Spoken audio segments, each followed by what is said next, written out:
पंजाब से गंदम की तरसील पर पाबंदी के बाद जहां आटे की कीमतों में बेतहाशा इजाफा हुआ है, तो वहीं खैबर पख्तूनख्वा में कई फ्लोर मिल्स भी मुतासिर हुए हैं। कई फ्लोर मिल बंद भी हो चुके हैं। इस वक्त हम पिशावर में एक फ्लोर मिल में मौजूद हैं। आइए आपको दिखाते हैं कि ये फ्लोर मिल क्यों बंद हुआ है और वजूहात क्या हैं।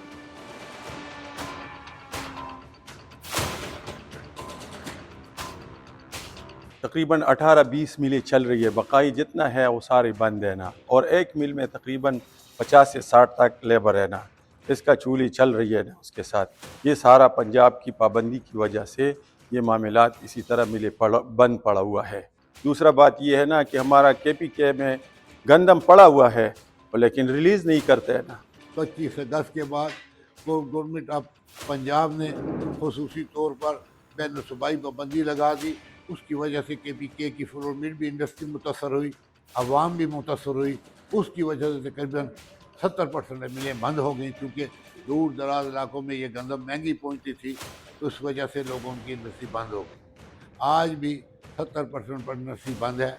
जो मिलें चल रही हैं ये पंजाब की ओपन मार्केट से गंदम खरीद कर वो पंजाब की ट्रांसपोर्टों पे 2 से 3 लाख रुपए ऐसी गाड़ी देकर यह गंदम पहुंची है।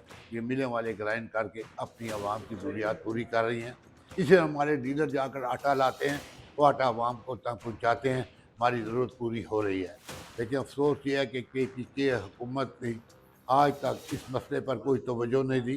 गवर्नमेंट ने अपने गोदामों से गंदम इशू नहीं की।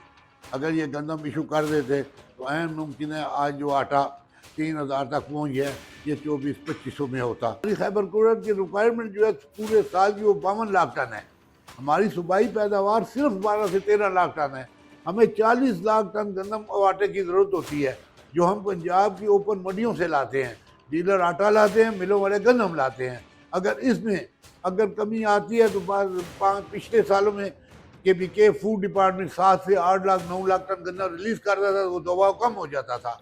इस साल KPK फूड ने आज तक एक बोरी इशू नहीं की। जो इनके पास स्टॉक पड़ा हुआ है वो भी इन्होंने इशू नहीं किया।